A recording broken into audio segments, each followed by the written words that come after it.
Had a little listen to his podcast, huh? Dude, it's educational. And besides, I've been wanting to listen to this one. Welcome to Idling in the Impala, a podcast by and for lovers of supernatural and the fan fiction it inspires.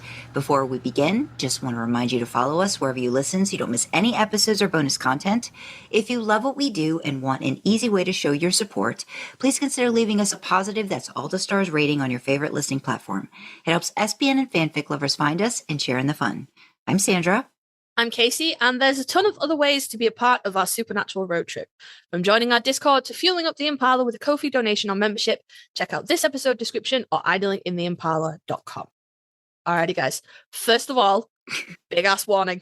We haven't recorded in over 6 weeks. Mm-hmm. It is at time of writing, speaking, recording. I don't know. At current time, it is the 11th of April. In the year of bastardization 2026. Cut that out, Sandra. No, don't. It's funny. Yeah, it's April. We haven't recorded anything since February. We take March off from recording every year. So we have definitely forgotten how to do this. And also, the episode we're recording today has no plan, no plot, nothing. No. And you will be pleased to know, dear listeners, that I have done even less prep than usual this time because it's half a character deep dive, half a rank. Like, we're diving into some characters and then we're picking our top 3. I haven't picked my top 3. You're going to find out my top 3 at the same time I find out my top 3, guys, which is fucking exciting. There are also highlighted bits on this list where we forgot things that we added in and 2 really cute highlights that say, why is this in here? So bear with us as we remember how in the 7 hex we do all this good stuff. So, Sandra, do you want me to keep riffing or do you want to introduce what we're doing this week? I'll try to introduce what we're doing this week because I think our initial idea was we wanted to kind of pick or rank what we thought were alter egos of our No, we don't have a ranking problem. Characters. You do. Shut up. But as we started to get into it more, we started to categorize and really be like, well, this one maybe might not be considered an alter ego. This one might be considered possession. So I think it became more of like seeing all the different ways, say our favorite characters are being acted out based off of like a certain plot or thing. So there's a change to our normal characters that we're used to. So it's not just a basic Sam or a basic Dean. It's something's happened to them that has them acting differently. And I think... Is Dean Winchester ever basic, though? Important question. No, he's not. But I'm just saying, like, what we consider our Dean Winchester is not in these situations. There's something's happened to alter him in some way. But then we got into all these other possibilities and the list kept getting longer. I think we sat down a few weeks ago and I was like, well, I'm just going to go through IMDb by season. And I'm going to look at the episodes and be like, no, there's something it here. It took so long, you guys. So long. This kind of feels like the plot lines that we're working on, which we haven't even gotten back to that yet. Like we've got to do 4 through 6 at some point. But we got over our skis, I guess. I think like what we thought was going to be a simple thing is not. So we're like, well, we can't even do any sort of ranking like we thought we could do because then there were all these other caveats that we were like, nope, wait a minute, wait. Knowing us, as if you've been listening for a while, you know, probably I would pick my top 3 Dean versions, and Kasey would pick their top 3 Sam versions. And we were like, well, that just seems... That's boring. We've done that. We've ranked our Sams and Deans. That's a little too basic. Done that. I kind of, and Kasey was in agreement too, we wanted to highlight a lot of the supporting characters and some of the things that they've had to do outside of the usual or the expected. So like an actor going outside of their comfort zone, I guess was. So it's kind of like alternative characters and like actor appreciation, kind of, which you don't get to do in a lot of episodic, you know, whether it's a drama or a comedy, you don't really get a chance to see actors go outside of whatever role they're playing. And in this kind of like fantasy, urban fantasy genre thing, it's such a big playground that we're like, why don't we take a look back and go through? So this is in no order. Like, there's no rhyme. Like, I will say, there's nothing. It's not in season order. It's in the order we it came just out started of our going, oh, brains. what about this? Oh, what about this? I mean, it's funny because, of course, the first two are obvious for, I think, anyone here as to what the first two would be. And I think Kasey came up with these two first, right? Kasey, I mean, I think these are so I don't know how we want to do this. I have no idea. I don't know. Are we going by each segment? Are we just going to start talking about them? What we're going to do is we have a good page and a half document, and it's split into no title, possessed characters, and sick characters. There was something, can't remember what made you want a possessed character, sick characters. Maybe I wanted sick characters. I think you wanted possessed characters because you wanted something. Yeah. Anyway, it's not important. No, but it does. It is because when we talk about Sam, a lot of your favorite versions of Sam. Don't out me like this. Or when he's sick. Why would you? I came here to have a good time. I don't like. Frankly, I feel very attacked right now. And I don't think that that's really like an alternate version. Yeah, you know? it's not. Yeah, so I suppose the untitled one would be, and you'll see when we get into it. It's truly a different version of that character. Possessed it's different because it's an angel or it's a demon or it's some other weird things going something else. We'll get there. You'll see it. It's fine. And then sick characters is characters that are acting weird because they're sick. So I think, honestly, the best thing that we can do right now, because you're probably confused, we're confused. It's been a while, guys. It's just get into it. So what we're going to do is we're just going to run through this list. We're going to talk a little bit about each character, why we like them, if we don't like them, why we don't like them. I don't think there's anyone on here that we don't like. Oh, no, there is. No, there is. No, there is. No, there is.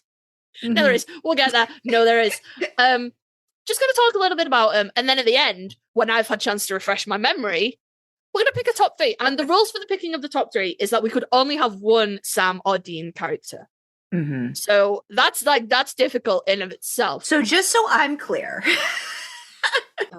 does this mean if I pick a Dean, I can't pick a Sam? I have to pick a Dean and then two others. Okay, gotcha. Yes. Okay, all right. Well, like, were you going to pick a Sam? No, because I figured you would pick a Sam and then you would have look, there two we others. go. Yeah. Like I cover Sam and you cover Dean. In our dreams. Sorry. I just watched season 5 of The Boys. I haven't recovered. Not the first 2 episodes. We don't fucking talk about that scene when we're done. We gloss it right the fuck over that. Anyway, all right. I will start then. I don't know. We'll how are we going to read these out? We don't know. We'll figure it out. But I will start us off with Soulless Sam, which is second on the list, but it feels like it should be mine. Yeah, alternate characters, Soulless Sam, infinitely very famous. Third man. Yeah, clap your hands if you believe. Those other episodes that he was in. The first half of season 6. Absolutely. From an because we've done our favorite Sams and Deans. We've done that. So from an actor perspective, like I think Jared's talked about a few times that he found Soulless Sam quite difficult to play because it's not like his Sam. I would imagine from Jensen's perspective, it's quite difficult to play across not quite my Sam, but fucking nailed it. Like you can I can spot if it's Soulless or regular Sam, like from a still image, just in the way that like he holds his face. And like it's not even the hair. The hair helps. It's a not indistinctive haircut. But just everything about how he holds himself is just different. But then equally different from some other characters that we'll get into a little bit later. So just absolute all the acting chops for Jared. Gold star. We love Soulless Sam. You may go, Sandra. Next one, of course, is Demon Dean. And I when we were talking about it, we did put like the seasons next to it. So I put season 10, but then I also like added that little wonderful little bit in one of the episodes, I think it was Atomic Monsters in season 15, where you see a version of Demon Dean, dealing with Sam and like putting him up against the wall and like doing a chokehold. Like it's just a little cameo, but it's just that, oh, remember what we could have had kind of a situation, I think, is that. And Demon Dean, this is the opposite. I feel like I feel like Jensen just gets to have a lot of fun with his alter egos more than I think Sam does most of the Like, time. he doesn't have as many, though. He doesn't have as many, but when he does, he gets to choose scenery really well. And I mean, Demon Dean is distinctively just, he could have been so much more, as many people continue to say, and we didn't see enough of him. We were hashtag robbed. But there should have been so much it's more. like top, I think, when anybody thinks of, say, an alternative version of Dean, I think you think of Demon Dean. So yeah, all those things. Now this is where I'm going to say I could do without this next grouping. So we'll in the interest of levity, we'll group all these together because they all come from the same place. So Apocalypse World Charlie, Apocalypse World Bobby, Apocalypse World Kevin, and Apocalypse World Michael is in here, but I think I argued against that because we didn't ever see Our World's Michael, but it's on here, so I must have been debated out. Well, I mean, I guess, but I think you get a sense of Our World Michael through the other people that are portraying him, I think. But that's just my take on it. Like there's other people that go ahead. No, just if it's on there, it's on there for a reason. I just don't have any particularly strong feelings towards it at all. Yeah, so I think that's why. But I really have problems with not as much Kevin, but Charlie and Bobby. Charlie and Bobby really, really bother me. But I will say, not so much for Bobby, but for Charlie, I really like the fact that the show put a light on it, and really that I'm not your Charlie was a big thing. Yeah. But like in terms of like the actor appreciation, Felicia Day. We wanted our Charlie though. I think that's the thing too. So I think what's his fucking name? Well, who?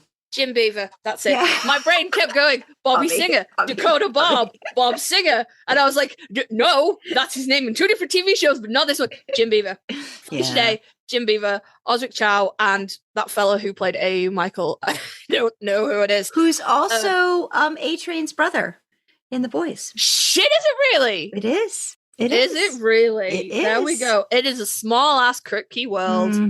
Look at that. It is. But for the characters that we knew, so Charlie, Bobby, Kevin, I think their actors did a really good job of again making it different, making it distinct. There was no overlap, and I think I especially think Felicia Day did a really good job because like she was kind of a badass, and then like her Apocalypse World version was not really a badass. She's a little bit softer, a little bit more. I just want to get my girl and get out of here. I don't want to fight this holy war that you've got going on, kind of thing. Yeah, that's it was interesting. I kind of feel like Apocalypse World Charlie was a little harder, like hardened a little bit more. Yeah, but not in the same like Our World Charlie was ready to fight the good fight. She was in it. She was in for that. She was in to fight the good fight, take down the bad guys, save the world. And I thought Apocalypse Charlie was a little bit like, I'm just trying to get through the day. Like, I don't, like, you've brought me here. I don't want to be here. I want to get my girl and I want to get out of here. And I don't, I mean, I don't know because I feel like I would like to state I only watched season 12 one time and it was a long time ago. I could be completely wrong. But no, what I'm thinking about though for our Charlie, right? Like in the beginning, she's like, I am out. I don't want any of this. Yeah, no, in the beginning she is. Yeah. Yeah. And we're all scared the first time. She comes back and she's like, nope. Well, I guess in my mind, it's more, sorry, I don't know why we're going on this tangent, but I feel like with Apocalypse World Charlie. People love tangents. It's fine. Harder because of the circumstances she was forced into with a significant other that really kind of made it worse for her for the long term. With Charlie's still in this gamer, like all of these things that I think she wants to experience. And for her, it's an adventure and I get to be this badass where I think there's a little bit of a lightness to that wanting to get in on the good fight and not really like maybe being ready for it, but being willing to learn where I think it's like you're thrust into it, which I think Apocalypse World Charlie kind of, like, along with everybody else in that situation, had to deal with. So I think maybe that's the difference for me. But again, for me, it's just more that I wanted to see I wanted our Charlie. And as well, because like we're gonna die mad about our Charlie's ending. Yeah. It's almost cruel in a way. And I feel this way about any time you see Jim Beaver after 8. Especially after they exercise his ghost. But then like I know Sandra really loves the episode with Bobby and Rufus where like the safe house, yeah like the timey jumpy one, and it's a really great episode. But like every time I think I'm getting over Bobby's death, he'll come back for just one episode and it just rips the whole wound open again. So and for me it's more like a nostalgic like, oh look, we're getting, because that one episode in particular, like that's actually like, you know, it's not Bobby after he's died, right? It's just like these memories or this reminiscence of Bobby. Like, yeah, no, it's around. Yeah. Yeah, it's, and like I do really like that episode. And like I'm telling you, I would watch Grumpy Old Man with Bobby and Rufus. Like if they did a spin-off of just Bobby and Rufus from heaven looking down on all the newbie hunters going, amateurs. A lot of people were in agreement with that. A lot of people would have watched that. I would have watched the shit out of that for real. So it was nice, but again, it's like I'm just kind of starting to get over the adjusting to life without Bobby, and then whoop, there he is for one fucking episode. That's understandable. Yeah. So all the props to the actors, but we could have done without AU versions of those characters. The next one is Human Castiel from season 9. So this is after the angels have fallen and he's gotten his grace. This is when he's going away by Steve. Steve, isn't it? His little blue vest. If she has a Chinese chair, you call me. I'm telling you guys, I only know the show by bloopers. Bloopers. That's it, just bloopers. Yeah. I mean, this was an interesting take, I think, of him trying to survive and everything and how he was trying to make it in the world without any sort of extra, you know. And I think this leans into parts of the Castiel, I think, that we see in future seasons as well. And I think, I mean, plot-wise, storyline, I think they do this on occasion just to like, how do we like not have this angel that could basically just take care of everything for us, you know, hampered in some way. That's part of Supernatural's folly, and we love it. But the way they kept amping up the stakes every season, oh, you killed God, you got to kill God's like far more evil cousin Phil, you know. And that's a Tumblr joke. Everyone will get that. You know, it's like every time you had to like depower our heroes, and so that's why Sam and Dean get knocked out all the time. It's because you have to, otherwise they just beat everybody up. They're huge guys, you know. That's why they have to be flung against walls and stuff. So it was like Human Castiel, yeah, you're like, oh, angels are the be all end all of powerful. Well, how do we debuff them now? But I do think Misha did a good job of just it wasn't so much like a different character. Like Soulless Sam was, you know, very different from Dean. Demon Dean was very different from Dean. It was still Cass. But the way he just peppered in like his confusion about humans and stuff, I think he played it really well as a being who was known absolute power that now has to go to the bathroom and eat food. Yeah, I imagine that would be a bit of a trip. A bit of a trip. I think there's that one scene where like once he's gotten his powers back, and I think he's like eating a peanut butter and jelly sandwich. I think he's just like, it just tastes like molecules again. Like he's like, it's having that, like, you know, knowing what that was. Yeah. Yeah. I miss it. And I think I'm really stuck on the boys because I've rewatched the whole show recently in prep for 5 and stuff.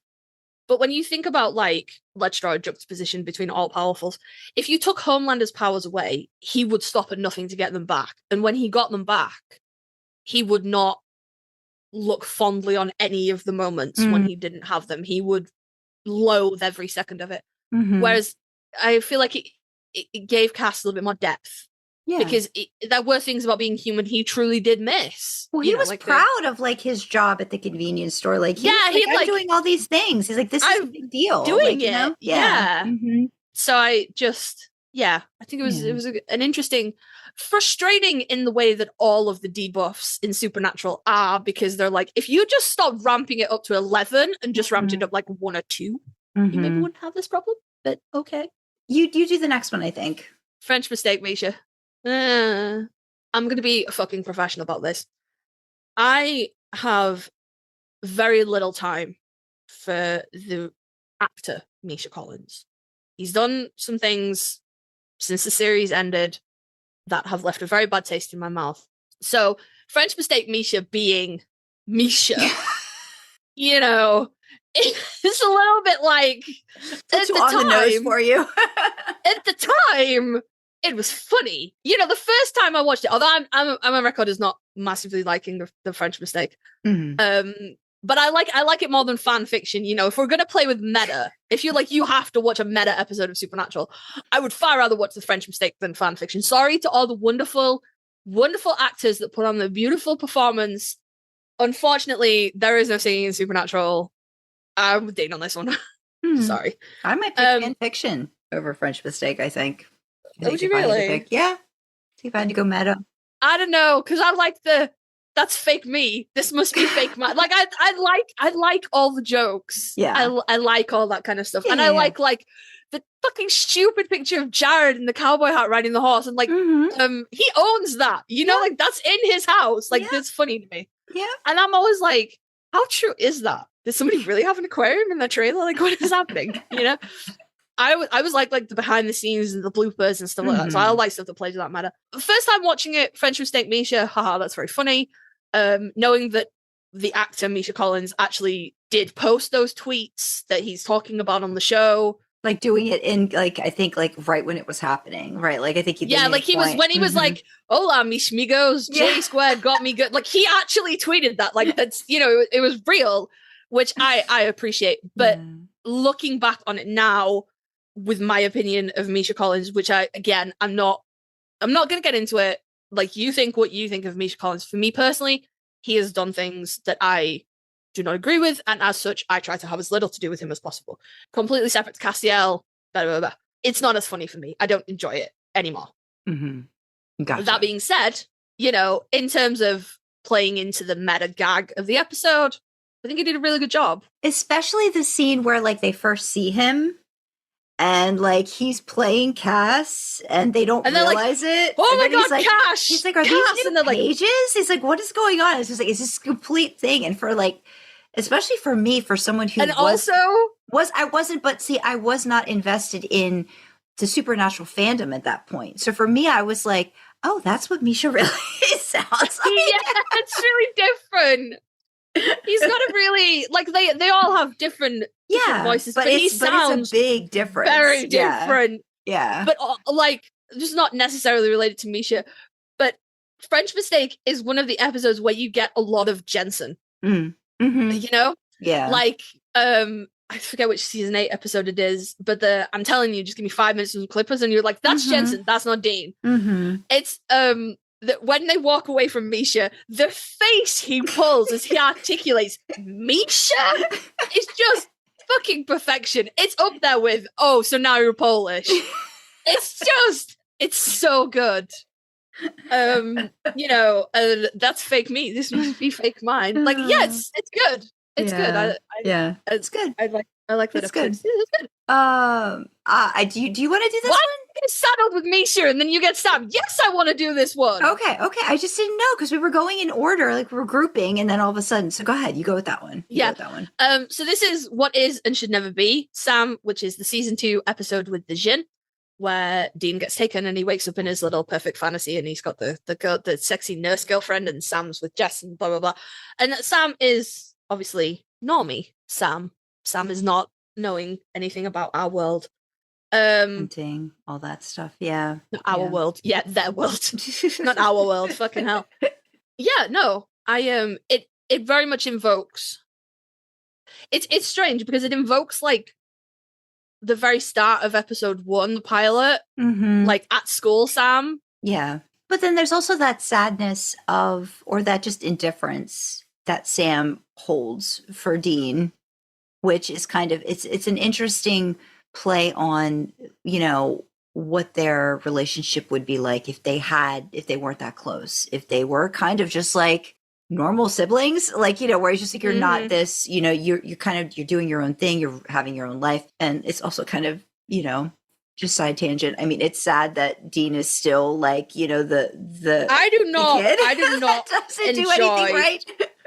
I do not in his own enjoy perfect or whatever, like Jin fantasy Dean's portrayal. Yeah, he's not. Yeah, not Dean's portrayal. I do not enjoy the characterization of Dean in that episode. Yeah.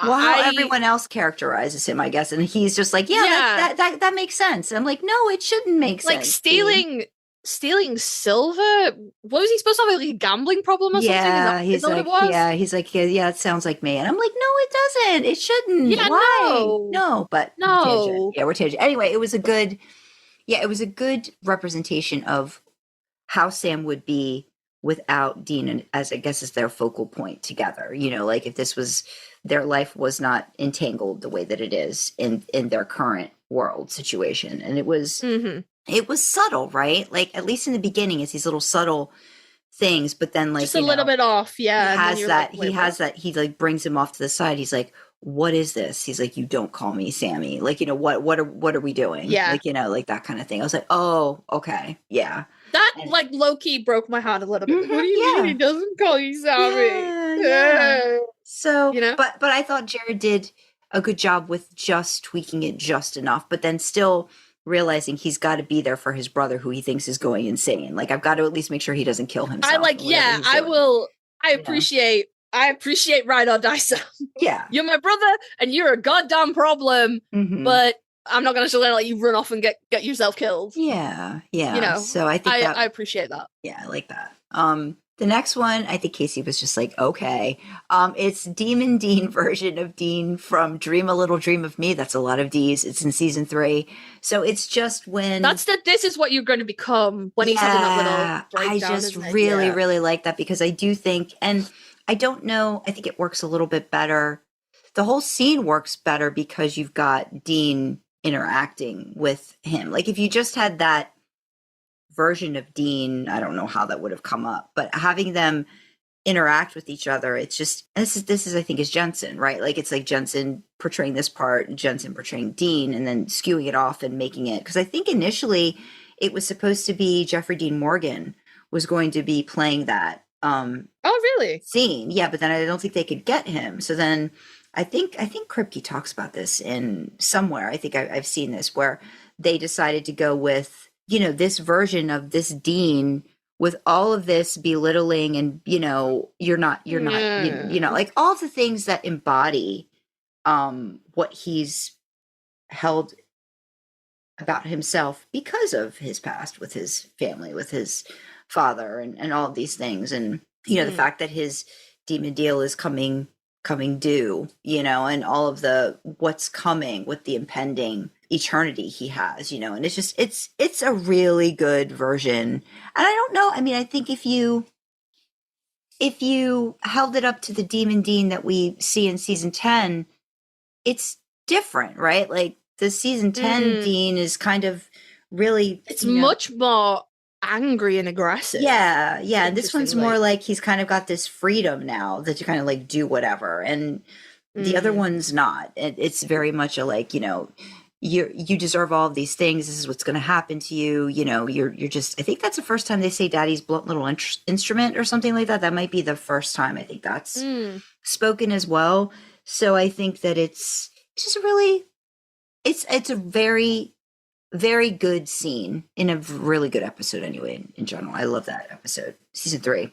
Man, got some really good ones. We just started it and I'm so excited to get into like the really like the run of episodes. They're just like boom, boom, boom, boom, boom. They're just so good. Yes, but that's mine. Kasey, what's next? Soulless and Tortured Sams from The Man Who Knew Too Much. So that's the season 6 episode when Cass breaks Sam's wall and he winds up inside his own head. Supernatural is very meta in that way. And he winds up inside his own head fractured. So there's like Sam default, Soulless Sam, and Hell Tortured Sam. And, you know, in the same way of Dean acting against himself for the Demon Dean in the Demon Dean version of Dean in the dream. You know what I mean? It's Jared acting against himself, and it's amazing. It's so good. I know from like various actor interviews, it's hard to act against yourself like that. And like Tom Hardy seems to be a really big, like he does this a lot. Like he like acts against quote unquote himself in the Venom movies. He did Legend, where he played the Cray twins. So his kind of method of that is to go and record lines for one character as the other character while hearing the lines in his head, or in his earpiece rather. You know, to like get the timing and the reaction and things like that. I don't know if that's what Supernatural did for that. I don't know how they did that, but it's difficult, I would imagine, because you've nothing to play off. It's just you. But Gold Star nailed it, and y'all know I have the biggest hard on for like bloody fucked Sam. Just absolutely ruined. And when he's like, you don't want to do this, you don't want to remember, I'm like, oh my god, baby, I love you so much. I love it. I love. Nobody plays pain and trauma quite like Jared Padalecki. I hope he's put it on his CV. Opens up that with his actor, like his actor CV with his headshot, and is like, has the capacity to portray pain like nobody ever has. It's beautiful. Goodness. Yeah.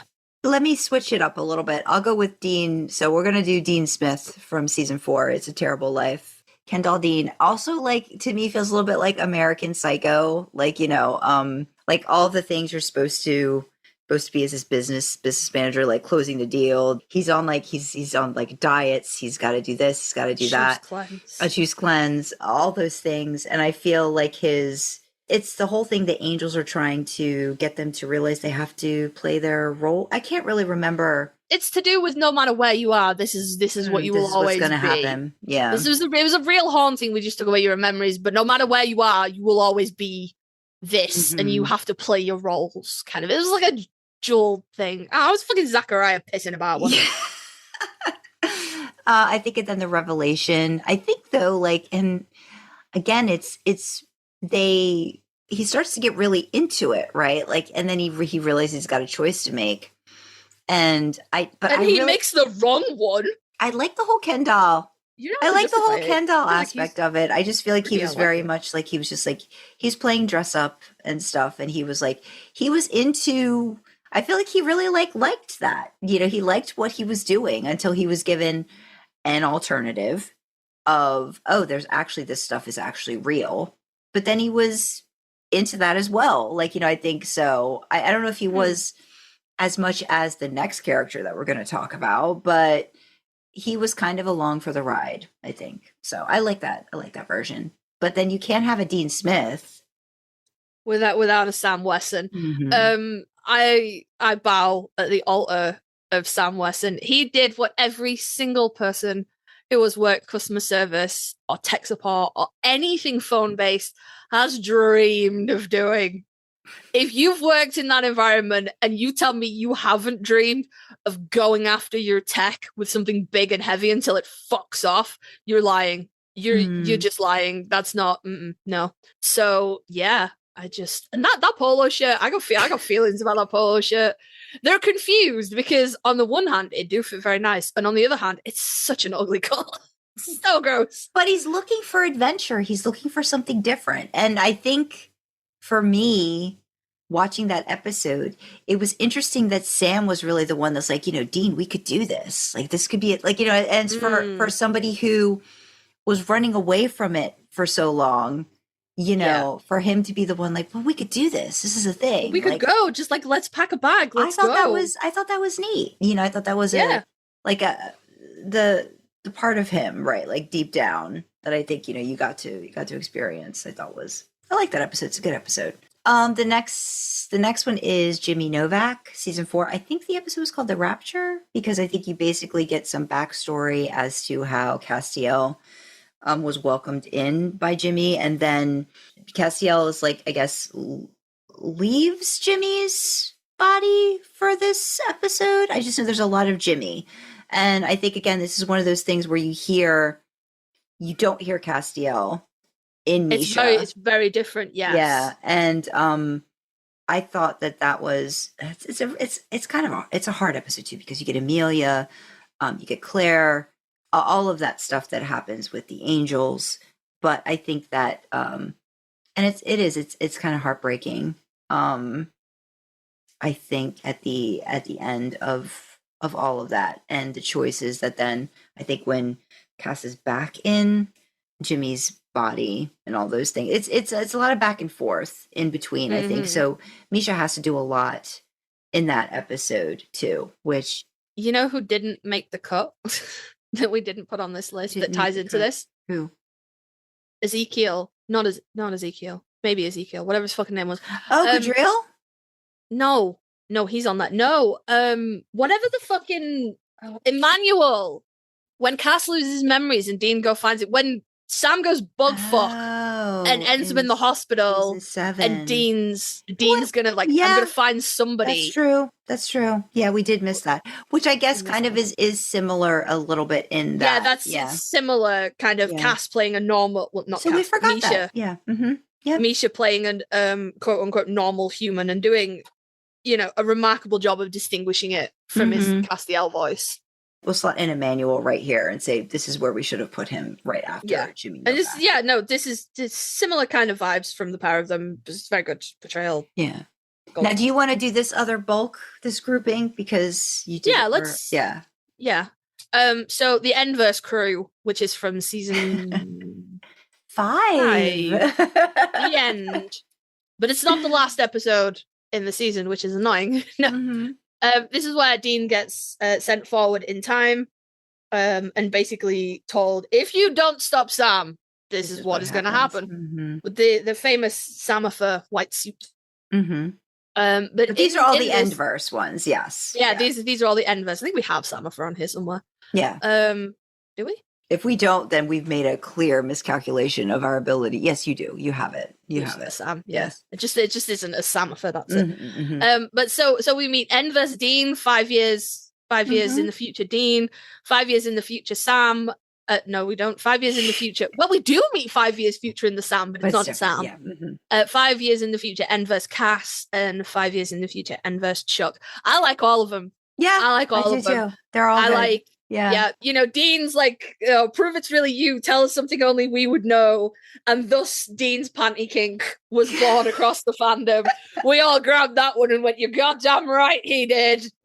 And the portrayal of Cass, I never worked out, was like, because Cass wasn't human when he, how did he, because it was human Cass, it wasn't an angel Cass. How did he lose his powers? I don't know. Something about, maybe it was about him turning away from maybe whatever he gave up to go along with. I think maybe that is how he lost his, maybe it's similar to what happens with what Anna did, Anna losing. He gave up his grace. Maybe that's what it is. Yeah. We'll take that. Yeah, that seems. And if it isn't, somebody will help us out. I'm sure somebody will help us out. Jackie will be in the comments. Jackie will be like, "It was this." Thank you, Jackie, keeper of the law in our Discord server. But no, I like the fact that they went what is the actual opposite of an angel? It's a not a cult leader, but a sex positive yogi, I guess. It's the only way I can describe it. And I just it's that line comes out of left field so hard. And you're not expecting it. You're with Dean going, what the fuck is happening? What has happened to Cass? What is happening? Why are we in the future? Go get washed up for the orgy. You what, mate? And also he looks so gross as well. The scraggly bit, he looks dirty. No, bro, that's how you get a UTI. Do not orgy with this man unless you have seen him wash his penis. Well, again, I mean, I think at this point, there's, hygiene is. No, it's still important, Sandra. It's still important. You can't be about doing that. I know it's still important, but I'm saying considering what their limitations were, I'm sure, up to a certain point, there's only so many. Don't be orgying then, frankly. Well, when he says wash up, you don't know what he's in. We could be talking about the wild west versions of women washing up before they're getting ready to partake. Yeah, but he also needs to wash up. Oh, That's my point. That's my point. He can't just be go make yourself clean for me. He will, but he's going to be doing it off on his own. Do not orgy with that man unless you have personally seen him wash his junk.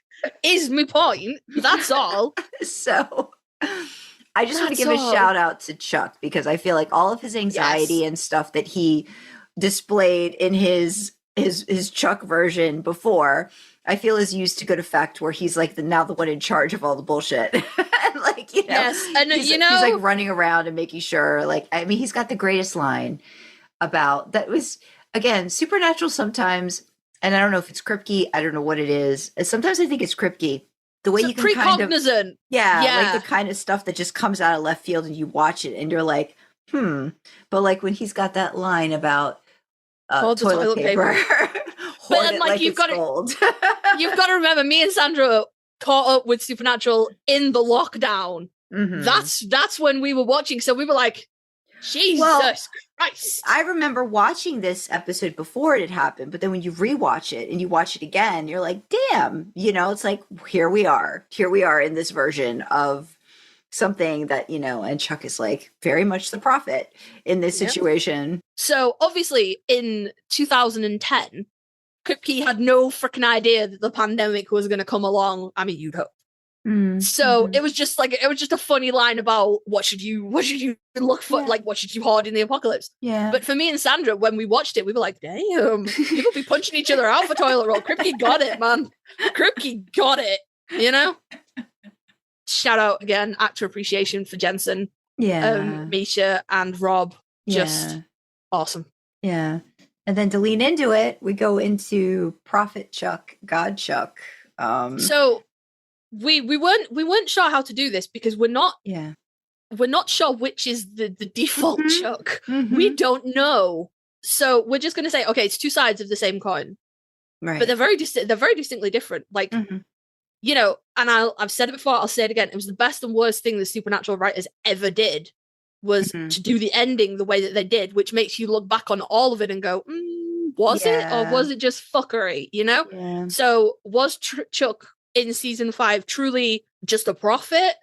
And then he was like, God chose that body as his vessel, or was he always God? You know, like we don't know. But I think Rob does such a great job of the frankly lame Chuck, you know, so socially unaware, introverted, alcoholic, just a mess of a man. I really do like him. Like I like Prophet Chuck. Yeah, because he's so he's really trying. He's doing his best. He is doing his best, bless him. But it's just, which I think, and knowing that they probably they didn't expect the show to go on as long as it did, and it went on to the point where they're like, well, now we can reintroduce him, you know, as God. So many seasons later, kind of pulling on that little thread that people had from his, you know, disappearance in that one scene at the end of season 5. You know, and the speculation, the fan theories, all of the things, and then bring this back and make him just, God, you just want to punch him. You just want to punch him. Yeah. Just want to be like, you know. When he's in the bar playing the guitar, and I'm like, oh, I would wrap that around your head so much. Oh, bro, you don't even know. I think it's just the fact that, I think that he makes you question so much, and he makes the boys question so much is what's really upsetting, is to see, especially Dean. Like Dean's like, I don't know what's real, I don't know what's us. Like, you know, he's just like, you know, he's like what, like season. He's struggling. Season 15 is like really hard for so many reasons, but that's one of the things that really just kind of like pains me, is to see him just not know. He already has a hard time when he pulls the gun on Sam. Yeah. What about me? Would you trade me? Oh, fuck. So good job there, Chuck. You've got to do this next one. Oh, yeah. This was, we're just over halfway through the first list. But don't worry, the other lists are infinitely shorter than this. So we're spitballing, and I'm like, this one. Shapeshifter Dean, which is written out shifter.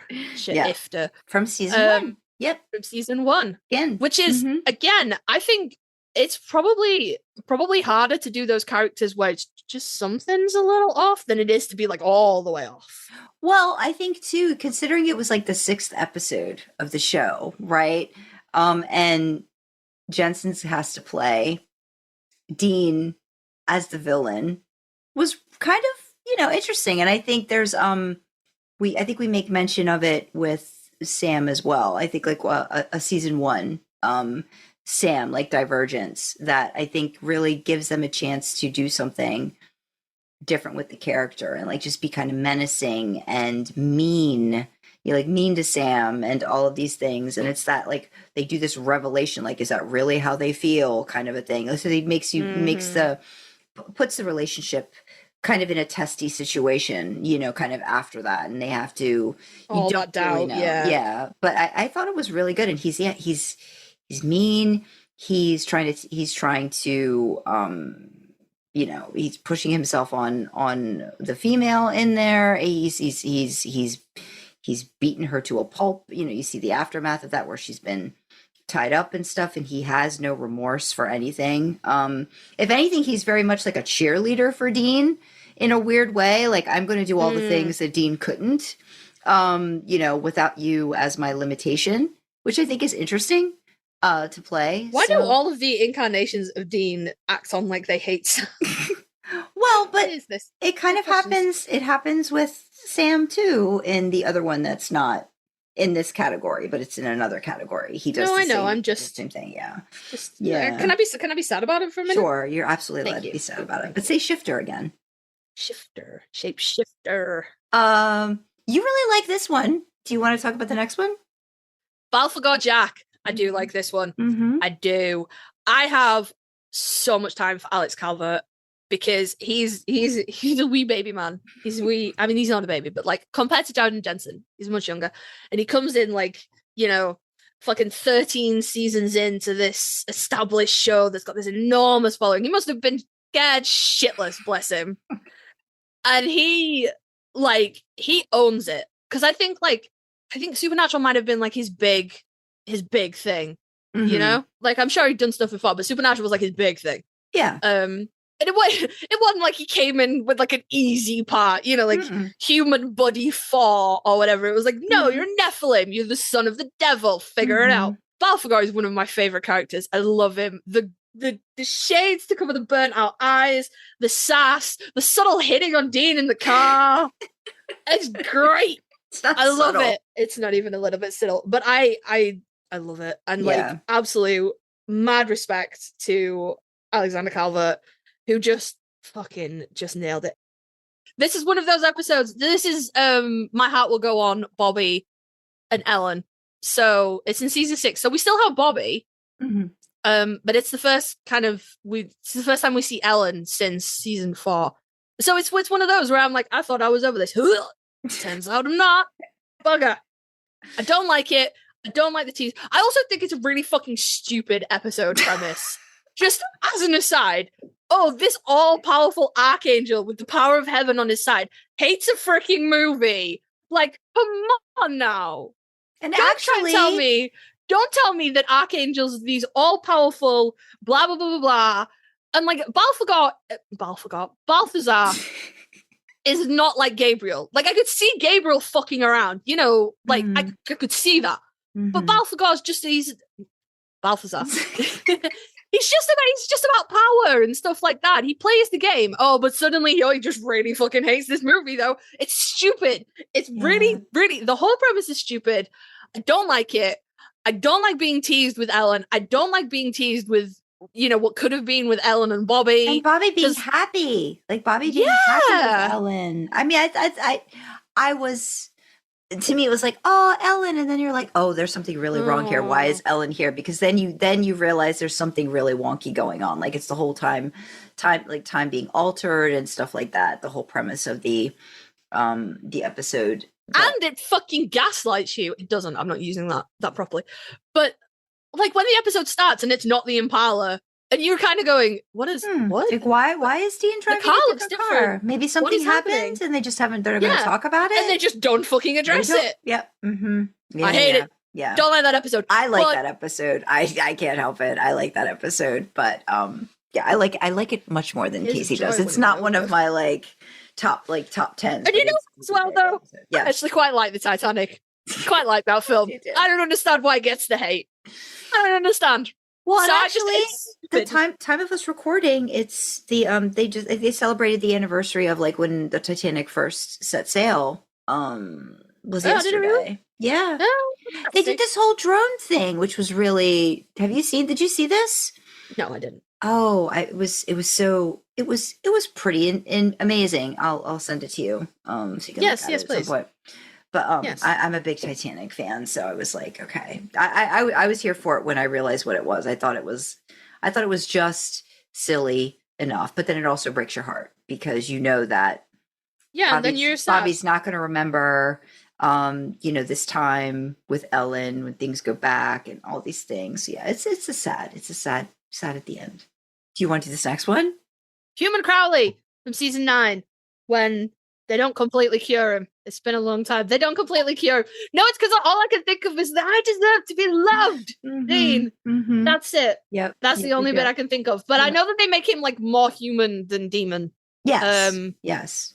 That's all I can think of. That speech where he's tied to the chair, like, I deserve to be loved. And then he's addicted to to blood. Yeah. He just needs it. It's a thing. It's kind of like where really Crowley shifts in his character from then on, I think, in the show. I think, he was really the villain we love to hate. I think he becomes a much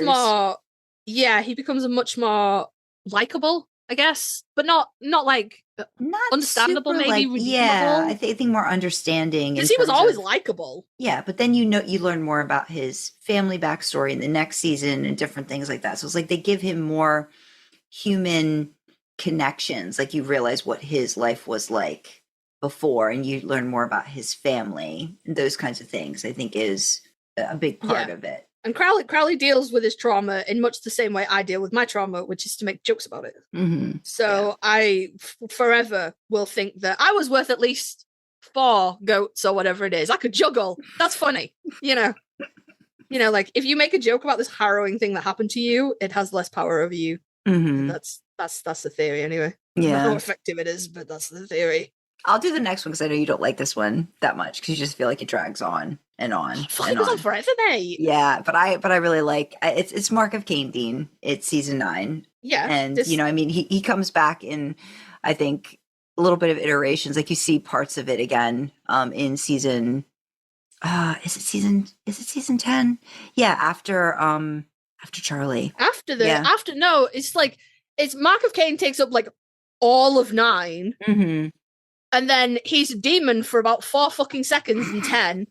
And then we're done with that. And then Mark of Cain takes up half of fucking 10 as well. Mm-hmm, it goes on forever. It goes on far too long, in my opinion. I think this is, and I mean, I've talked about this with a couple of writers who I think have done, they really, Mark of Cain is one of those, I think, moments in the show that a lot of writers like to dig into and really kind of dissect and stuff. I'm not one of them. I deliberately avoided it. No, but we just recently talked to Sorry, It's My First Day on Earth, and their fic marked, which is very reminiscent to me of There Must Be a Lox marked, but they both take it very different ways in how they study him, I guess. So he's just a very, to me, there's so many things going on with him. I think it's like maybe what you could have gotten more with Demon Dean if you'd been given more time to go through it with him. So, I mean, I don't know. Maybe if we had Demon Dean for almost 2 seasons, maybe you would have been like, I'm done with Demon Dean. I want regular Dean back, please. Like maybe you like a season and a half is too long to carry on any bit. Yeah. That's too long. I would have got sick of Demon Dean. I would have got sick of Soulless. About half a season. Mm-hmm. Yeah, that's about enough. Done more, I think, with Demon Dean, but maybe not the whole. Because I think at some point everybody would be like, "I want Dean back." Like I'm ready to see Dean back, kind of thing. But the next excellent acting by Jensen, though. Yes, of course. Next grouping, which I think is really good. I mean, it's talking about Felicia Day again. So it's when we've got Bad Charlie and Good Charlie who come back from Oz in season 10. Bad Charlie is just so fun. She's really, really just chewing up scenery in such a fun way. And I really appreciated Felicia Day got to live out all of our fantasies. Yeah, she got to fight with Dean. Not to headlock him with her thighs in leather pants. Come on now, please. I require. But she's really sassy, like just sassier than usual as bad Charlie, and not taking any shit and stuff. And I really do like that. I really did like that part of it. And you just feel bad for good Charlie, because like good Charlie, and she's not getting any of the fun. It's just like, oh man, so that kind of thing. But yeah, I thought Felicia Day did a really good job with both of them, because again, it's not really our Charlie until the very end when they're fused back together when again. they come back together. Yeah. So she did a good job. Did a good job with that. She did. I know Kasey can't stand most of what this character does, so I'll do this one. It's British Men of Letters, Mary, in season 12. So this is when she gets programmed basically by British Men of Letters, and you only see this, I think, for maybe a couple episodes. But I wanted to include it because I do think that Samantha Smith has to do a bit of work to kind of like make her even hated more by certain individuals in terms of the way she talks to Dean and Sam. You're calling me out at this moment. I feel very called out. Well, no, I mean, I agree, like in a lot of stuff that Mary does with the boys, like, but I just feel like it's worse when you juxtapose her with Jody in that one scene where Jody's just trying to give Dean some, comfort, and Mary's right off to the side. And she says something about, yeah, I guess you're trying to be his mother or something like that, or like whatever you're trying to mother him, or it's something so very, you just want to smack her even more than I think you normally do. So I think Samantha Smith did a good job with that. So she really kind of like, she ramped it up. She ramped it up a bit. So I'm gonna combine these two because I'm conscious of the time. It's a big list, guys. Yeah. So all variations of Gabriel, and or Loki, and or Trixie. So everyone Rich Spade Jr. played. Mm-hmm. So we have, he initially came in as the trickster, then he's Archangel Gabriel, and then we got that one episode in season whatever the fuck it is, 13. It's right there. Mm-hmm. It's on the it's on the list, you guys. I have to the list. Yep. Season 13, where he's playing actual Norse god Loki. And like we watched the Winchesters, so we had lots of questions about was Loki it was so upsetting. I spent way too much time trying to figure that out, and I felt so devastated after. Like there was no point. It didn't mean anything. Was it really Loki? Did it like what was? I did a whole episode on this. I was trying to figure it out, and I'm like, that was so sad. That was so sad. Yeah. Sandra had a lot of feelings about about that scene in the Winchester. Yeah. And I was like, I don't think it's this deep, bro. But she was like, it is. I wanted it to be. I so wanted it to be. Yes. Go ahead. It matters. Yes. But I think like Rich is a phenomenal actor. Just absolutely gold star. Phenomenal. So all three of them, very distinct. Even like, and there's a distinction between the trickster and Gabriel as well, which is always, it's another one of those fuck you SPN writers, because you're always like, was the trickster always Gabriel masquerading? Or was it genuinely a monster called the trickster that they had Spate come in and play, and then they were like, hey, we actually really like this guy, let's get him in for Gabriel and say that he was hiding, I think that's the beauty of writing, though. I think we come across too, like when we write something, we think, oh, but then I could do something with this if you really like it. So I don't know if that's like, I think that's the beauty of like taking something and then running with it. But like, the other case with like Chuck, it's just like, it just makes you pissy. That one you can't retcon everything about the show. Yeah, you can. It was very clever by the SPN writers, but exceptionally frustrating because, like, I'm not going to go as far as to say it invalidates the whole show, because that is a bit extreme even for me. But it takes away some of the gravity of the show, I think. And I've talked about the episode Dark Side of the Moon in 4, I think. 4, maybe. I think it's 5. Could be 5. I don't fucking know. One of them. Yeah, no, it is 5, because that's when the angels are all like, oh, you have to play your roles. And how it just takes every threat of death away. Yeah. And like that's bearing in mind that I'm coming into SPN and like 2019, 2020. I know that there's infinitely more seasons of this show, but deaths before that were heavy. Yeah. You know, Dean sold his soul for Sam. It was heavy. And he went to hell for it. There were consequences. And then Dark Side of the Moon comes along and it's like, oh no, they'll just poof you back. It's fine. The Chuck thing kind of did that because, like, it's fun to be like, oh, you know, maybe it was this or maybe it was that. But it takes away the little bit of the foundation of the show, I think, in a way that I don't like. But anyway, absolutely aside, Rich, brilliant actor. Gabe, Trickster, Loki, very good. Yeah. I think I enjoyed him more as the Trickster because that was fun. Yeah. You know, Gabe was a little bit more serious as Gabriel, and the Loki episode was in season 13, which I watched once a million years ago. So I remember he enlisted the boys to help him go kill sons or something. Yeah, the people that had wronged him. It was kind of like a Kill Bill kind of a situation. Had that vibe to it. Yeah. You know what I'm thinking about these next three? They all have one thing in common. I hate them. But they also have ponytails in common. All three of them. That's not true. I don't hate two of them. Just the last one. Is it a ponytail or is it a bun? Is it a man bun in season 15? I'm gonna say just a man bun. Okay, but it feels like it's they all should go together, I think. In some they all should go together. So it's the Rich Chesters or the Douche Chesters or the Loose Chesters, depending on which part of the fandom or actors you're asking, because I know that J2 were like the what Chesters? Oh, we called them the Douche Chesters. So, you know, the AU Sam and Dean that appear in 15 when Chuck's, you know, control Xing all his worlds. Yeah. Which implies that he's going to paste them somewhere else, but whatever. I don't think there's a control something for delete permanently. Well, I think they were trying to control copy. They were trying to cut and paste themselves. I think that was their thing. They were trying to do cut and paste themselves into another world. Yeah.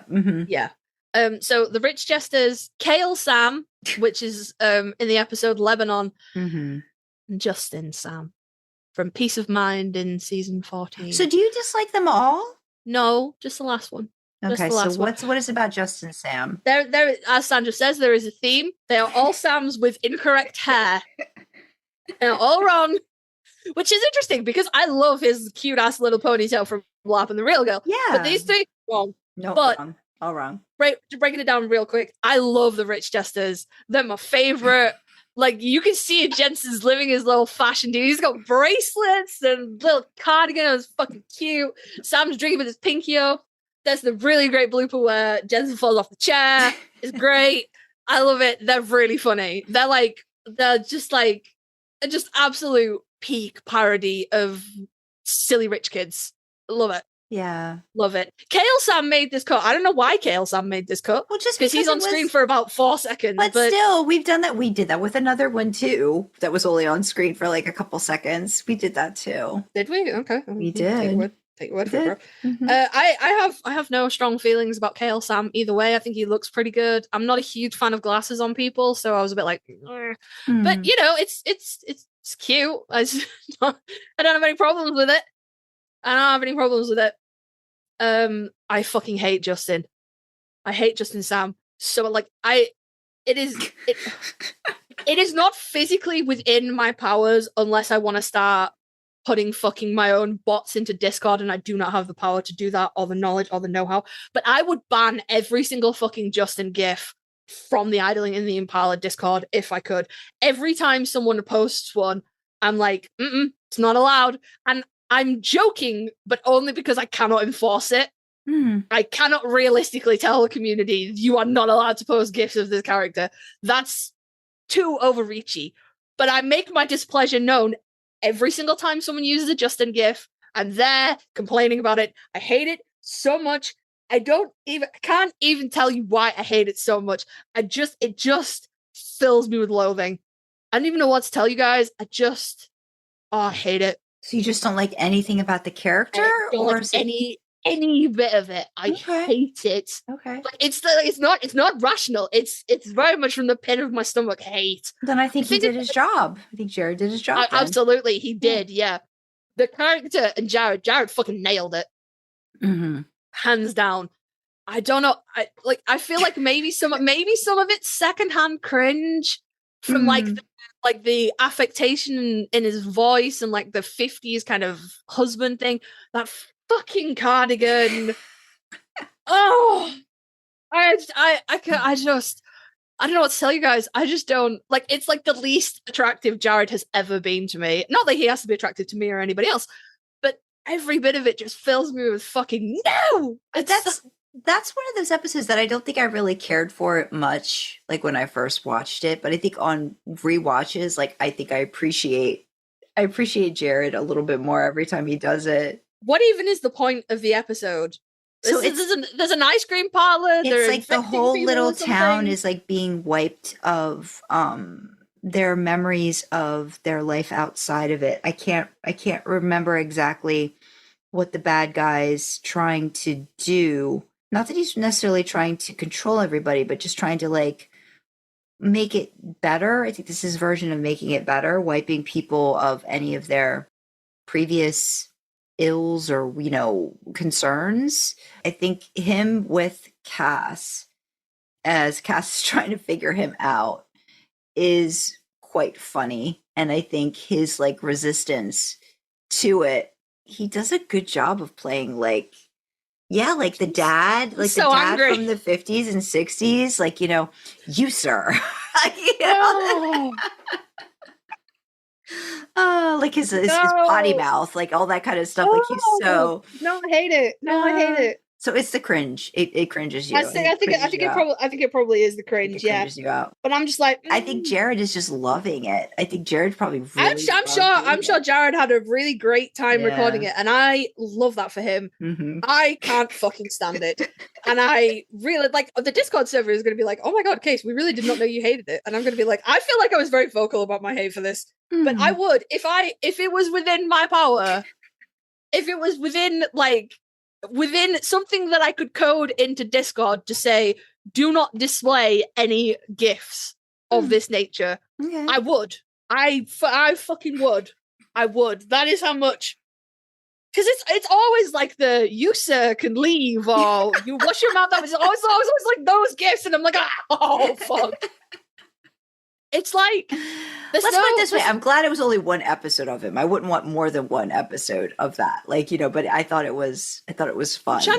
I'm trying to think of like an alternate, like, you know, like people who have really severe arachnophobia and they see a spider and it doesn't matter if it's like a teeny tiny money spider or like a fucking tarantula. They're just like violently like either compelled to kill it or get away from it. Yeah, that's me. And it's like absolutely out of their control. That's what it is. I think of Justin and I am just violent about it. It's Justinophobia. That's what you've got. You've got Justinophobia. Yeah, let's go with that. It's fucking it's something, bro. It's oh god. And an hour and a half later, we are finally hitting the next category. We thought this was going to be a quick episode. Look at us. Oh no, I didn't think it was. You were just like, yeah, no, it'll be fine. Yep. Because I was like, oh no. But like, yeah, here we go. All right. So what's our next category? These categories are shorter. So the next category is possessed characters. So characters that are different, not because they are a different version of the character, but because they are being possessed by something. Yeah, because this is when we're like, oh no, wait, we need a category. This was when we went, oh no, we need different shit. We need categories for this. Balls. So first one, I'm going to say because I think. Really great. Do. Michael Dean, season 14. And I think when I first saw him, amazing. I didn't like, I wanted to see Dean again right away. But then when I've watched it more, I'm very appreciative of what Jensen does. Cause it's very, it's restrained in a way, but then he gets very campy. I think sometimes like he really like leans into it. And I mean, Nihilism is one of the best episodes. I love that episode. Is that because of Michael Dean though, or is that because of his leaping over the bar? No, it's both, but it's both of them. And then it's also the Henley at the end. Come on now. Like there's so many great things about that episode that I just keep remembering. Like, no, wait, this has so many wonderful things in it. It's Dean jumping over the bar. I'm a thirsty bitch. It's Dean jumping over the bar. It's Henley Dean at the very end with Billy. And but Michael Dean has so many good lines, and Jensen just revels in it, and especially in the scene like when he's just like he's chained up in the bunker and he's just the little quips, the little things you see in the background, his like expressions, he's still in that role and he plays it up so well, which I think is one of the things I've heard people say about Jensen anyway. Like even when he's not on, even when he's not the focus, he's still there if you need him for those cutaways, or if you need like he's still giving he's still it with you in the scene, even if scene. he's not the camera's focus. And I think Michael Dean is a good example of that. But he's so good. He's so good as him. Well, I'm not going to disagree with you. A lot of people love the scene where he's like got his apron on and he's like experimenting with like whatever he's working on, like with these like split, like all these combos of creatures and stuff like that.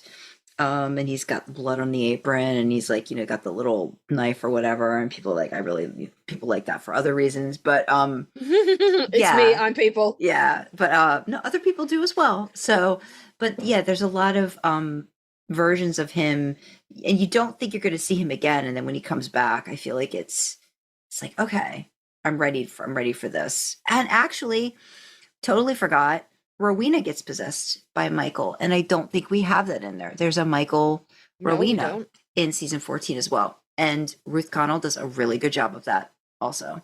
So I'm going to stick her in just so we can say that we remembered and we did the thing. But yes, Michael Rowena. Do you want to do the next one? Yeah. No, I don't remember Michael Rowena, so I don't know why you're putting it after this one, but all right. Oh no, I'm just noting it. That's all. I'm just noting it. Okay. Michael Adam. Poor Adam. Everyone forgets Adam. It's very tragic. But I really, like, massive props to Jake Abel. Again, acting against yourself like that. Mm-hmm. And the way he's able to, just with those, like, subtle shifts, that's what makes a great actor. You know who's talking, Mm-hmm. just... And I liked Michael Adam. I did. I had time for him. I was like, oh, Adam, they left you. I'm so sorry, bro. I like Adam. I don't.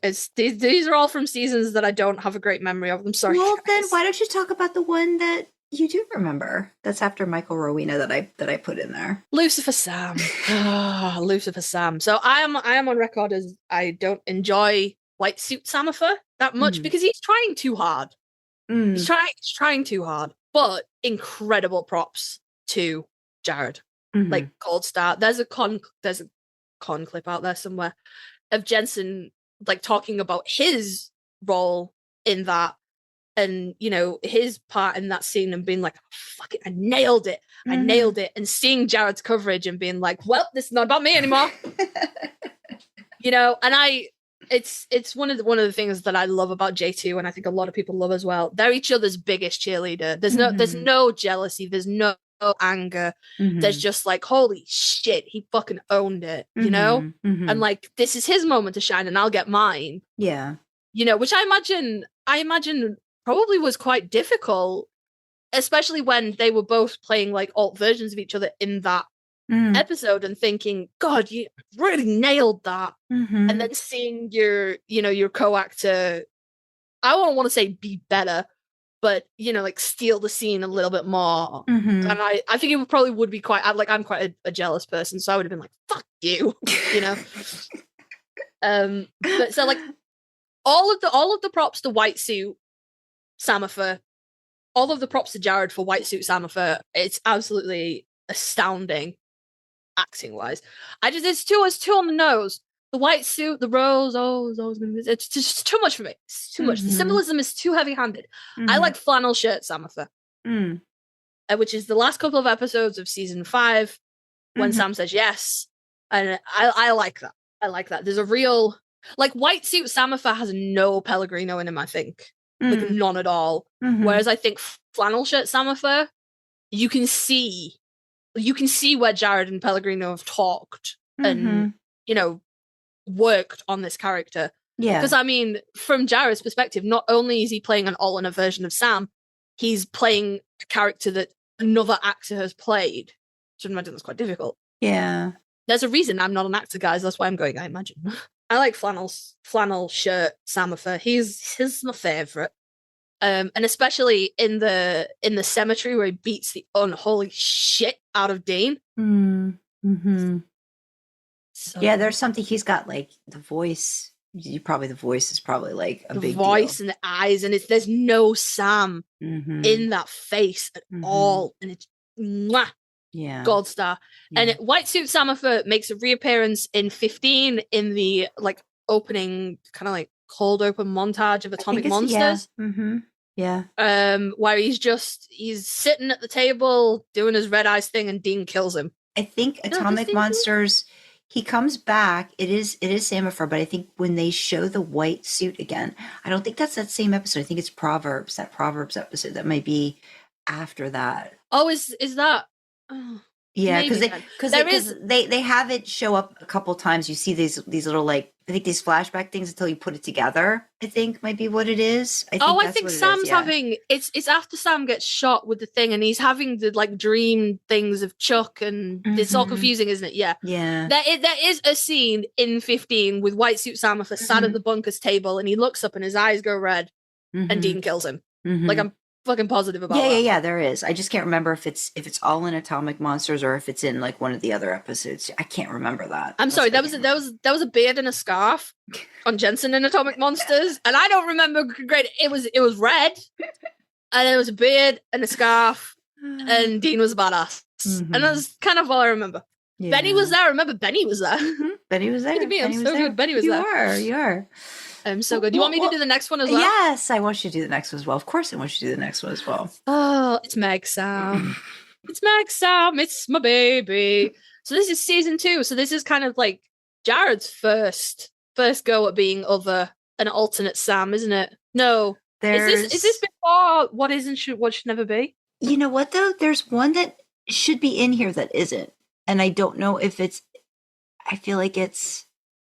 Why isn't it in here? This is one of the reasons I talked about. It's not in here. Keep going. I'm gonna put it in. Okay. I'm just gonna wait and see what she puts in. No, it's. Remember we were talking about it when Sam's possessed by that doctor in season 1. Oh yeah. We were literally talking about it, and we we were literally yeah. I don't know why that didn't. Yeah. So that's, I think, his first real like, I'm not Sam. That's but I think Meg Sam is, because what is and what should never be is a variant of Sam, but it's not too dissimilar. I think Meg Sam, it's a demon, because the Sam possessed by the doctor, whatever his face is, like a ghost thing. Yeah, it's like the ghost is possessing him. It's quite short, isn't it? And it's very much just like manic anger. Yeah, it's not, It's like towards the tail end of the episode. Yeah, I don't know. Meg Sam stands out to me because it's. And again, I think it's because it's based on an existing character that we've seen someone else portray. But y'all know me. Somebody's dying on that hill. I don't care who it is, but I'm not moving. So one of us is dying here, but I'm not leaving. Meg Sam is my baby. I love him. I love him. As absolutely, I continue to be blown away with the stuff that Jared did in the early seasons of Supernatural, being so young. 23, 24, 25. Yeah. Just astounding. I don't need to talk about Meg Sam. I've talked about it. I love him.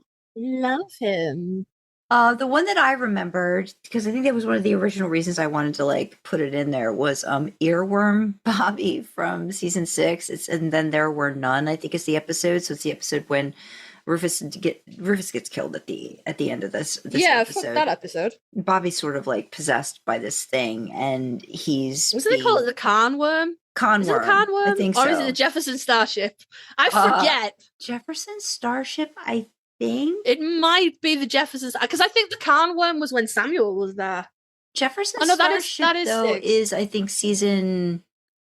It's season 6, but it's like, I think after this. I think it's a while. It's either the Khan worm or the Jefferson Starship. We can't remember. It's in the ear. It's gross. I just like this one because they do something to Jim Beaver's voice. They alter it just a little bit. Are you sure they do something to Jim Beaver's voice, or are you sure Jim doesn't do something to I don't know. Maybe Jim does it. If Jim does it, it's amazing. But I feel like they do something to it just a little bit. But he is so creepy in this scene, like the look on his face, he's so very creepy. I'm like, there's no Bobby here. There's no Bobby in this. Yeah, this is not your friendly neighborhood Bobby. And I really like, it's very unsettling. Like he's all in for this for this scenery chewing, and it's disturbing, and he's one of the reasons why I wanted uncomfortable about it. Yeah. And then we've got the grouping from season 7, which is all of the versions of Leviathans, yeah. So again, I've talked about it. Leviathan Sam is one of my favorite versions of Sam, just because of that voice that Jared pulls from his fucking toes. And I can't stand Leviathan Dean. Leviathan Dean's an ass. He's just Leviathan Sam's an ass as well, but it's funny. Yeah. I like it. Yeah. I like it. I just like it's one of those, like, sometimes you know that they had a really hard time playing these alt versions, like Soulless Sam and Samifer and stuff like that. But I feel like Sam and Dean, Jared and Jensen, had a great time playing Leviathan Sam and Dean. The lines are great. You know, like, deep down, he actually thinks these are almost as good as sex. You know, I had a brother with this many problems once. I ate him. It's really good. It's really good. But for me, it's Leviathan Sam because... Yeah.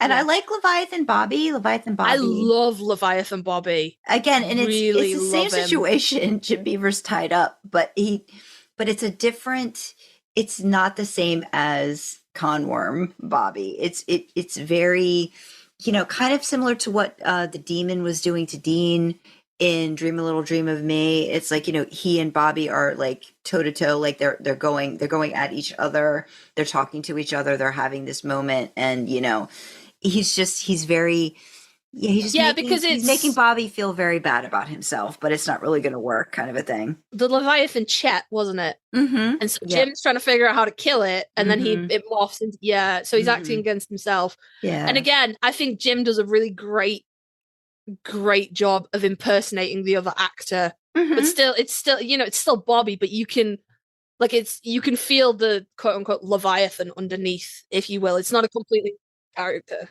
There's a couple moments in it too where it's like he pauses and it's like he's rifling through Bobby's memories, and I really like those little moments where he's like, he's just like pulling at a string or like trying to find something to really kind of it's really good. He does a really good job in that scene. I really like it. But on both ends, him playing actual Bobby, dealing with Leviathan Bobby, it's very good. But I mean, there's also Leviathan Cass, which shows up at the tail end of season 7.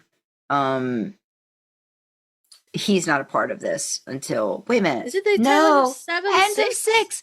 Oh my god, people. We should just give up now. End of 6 into 7. Because end of 6 into 7. And then he's gone.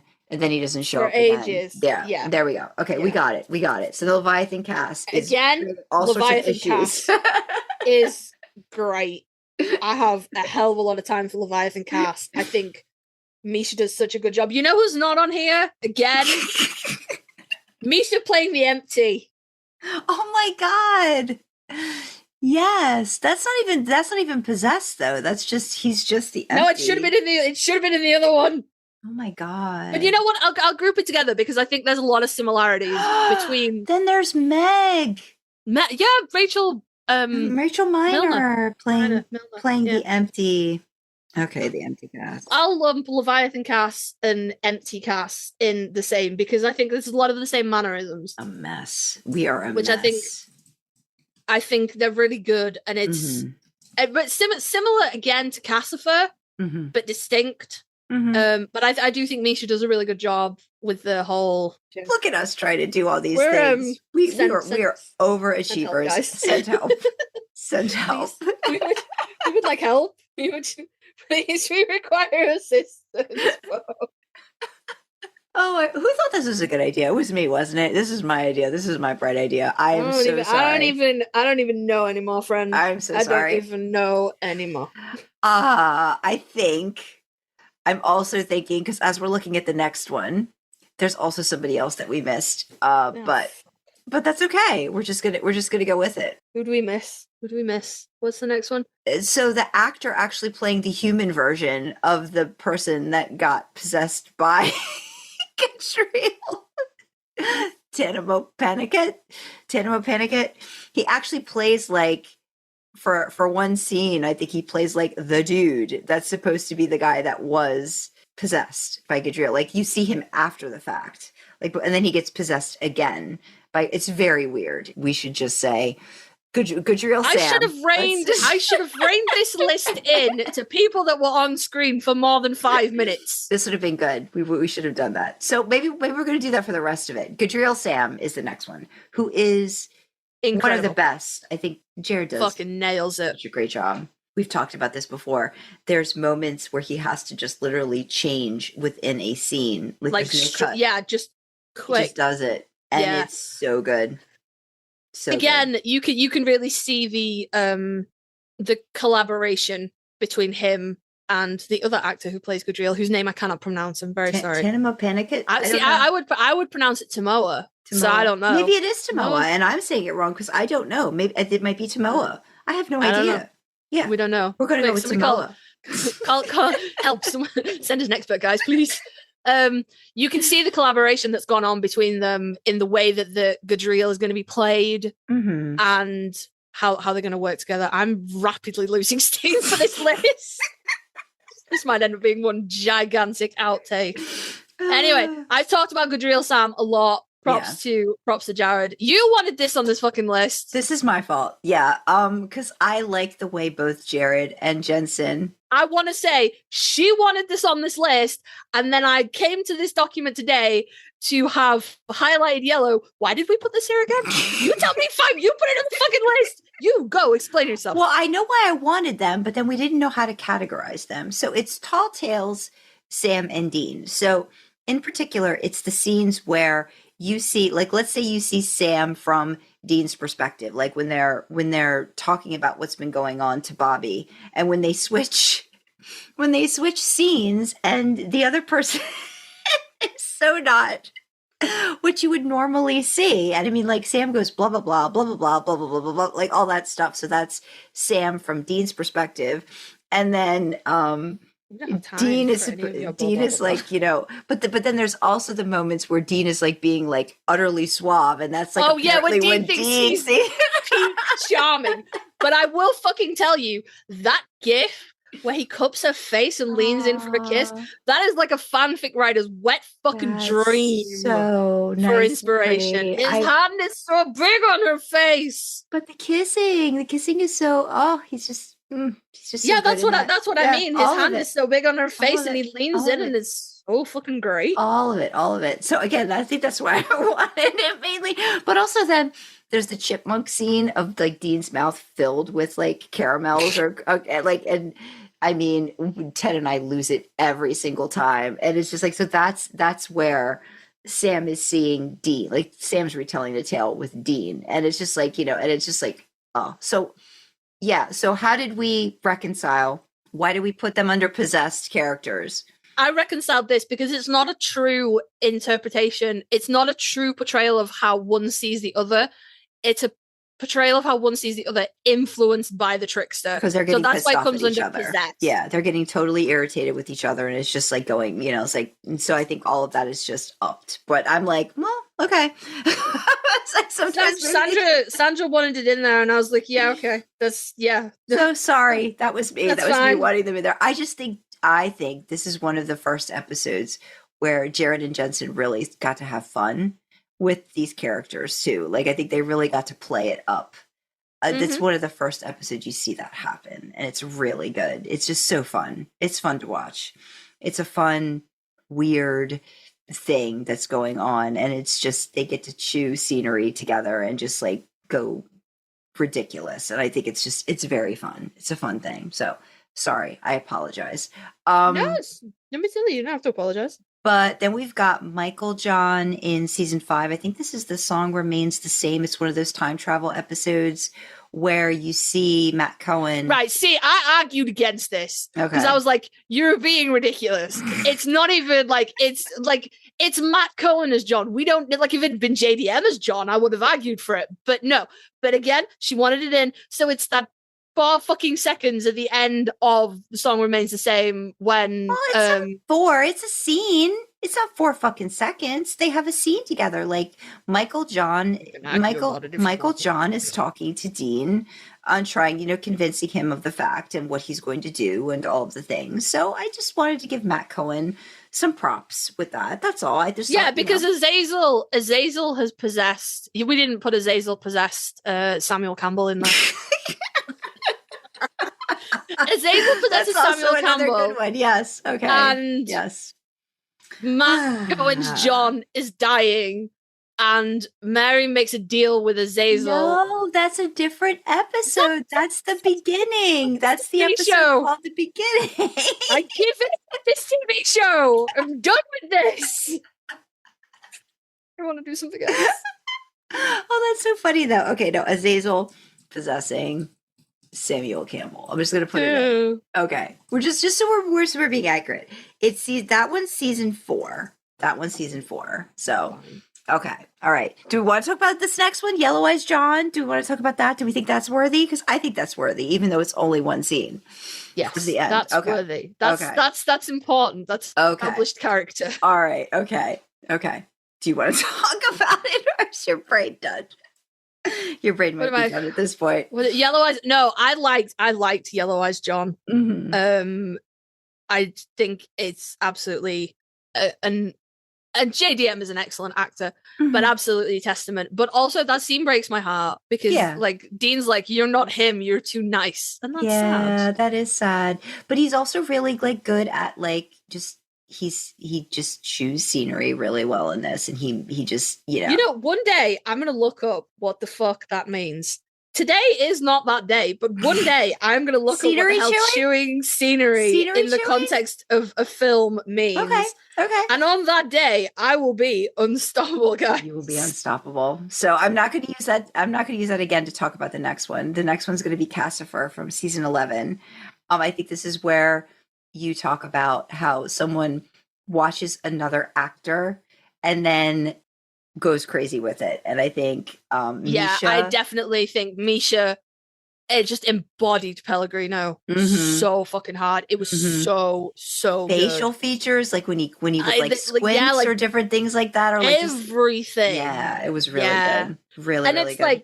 That's obviously that's not to say that Jared didn't do a great job in 5, but because Misha's Cassifer lasted a lot longer, you had a lot longer time to see it. He had a lot more to work with too. Like he'd seen Pellegrino doing this for a while, and it was a lot more. Not that Jared's Samafer at the end of 5 wasn't vitally important to the plot, because it was. But yeah, Cassifer had a lot more characterization and stuff like that. And I know it's pretty controversial. Like a lot of people in the fandom don't like Misha's portrayal of Lucifer, but it's great. It's great. It's everything. When you think of the ways that Supernatural subverted tropes about Lucifer and hell and things like that, and I think Misha did a really great job, in line with Pellegrino, of really embodying that. Like, he's not like this dark, broody goth. He thinks what he's doing is funny, and he's like, he has all this power at his back, so he just toys with people. It was great. And the scene with the angels, I thought the scene with the angels, if it makes you feel better, you can call me God. God star. I had a lot of time for Cassifer. Okay, so I don't. This next one, Casey's like, I don't understand this one. No, I understood it. So it's Eve portraying Mary. So it's not a true possession, but we couldn't really think of what else to call it. But it is Samantha Smith playing a version of Mary that is not That's default really Mary. mean, and it's mean. It's so good. It's like my favorite Mary. I'm not even gonna lie. It's my favorite, you guys. She's just so mean and nasty. And like, I'm just gonna say, I think that waitress outfit's working for her. I like it. I did not like, in the same way I didn't like white suit Samafer, I did not like the Mary in the white nightgown imagery. I was like, this is as subtle as a brick. Come on now, guys. So that waitress outfit was working for me. I was with it. And I don't know how I feel about Mary in season 12, because every minute she's on screen, I'm full of fucking loathing. So I couldn't tell you what I think of her costume. But I liked Eve Mary, and I like the scene. I think what Dean does is very clever. I like it. Yeah. So, props to Sam Smith, because I think it's even though it's not like we don't know that much about Mary. No. Mm-mm. But I still think like she's still recognizable, you know. You can still use like there's still a little bit of default Mary in there, but it's so twisted. It's good. Like God Star 2. I would have watched Eve Mary for way longer than I wanted to watch Mary. I'm just going to mention a couple of these. There's Demon Lisa season 6. It's I think Let There Be Blood or whatever. It's when she's basically she's been tied up. She and Ben have been kidnapped by the demons, and Dean comes in to save them. And very, very mean, very, very just all the things that demons tend to do towards the boys. I thought she did a good job with it.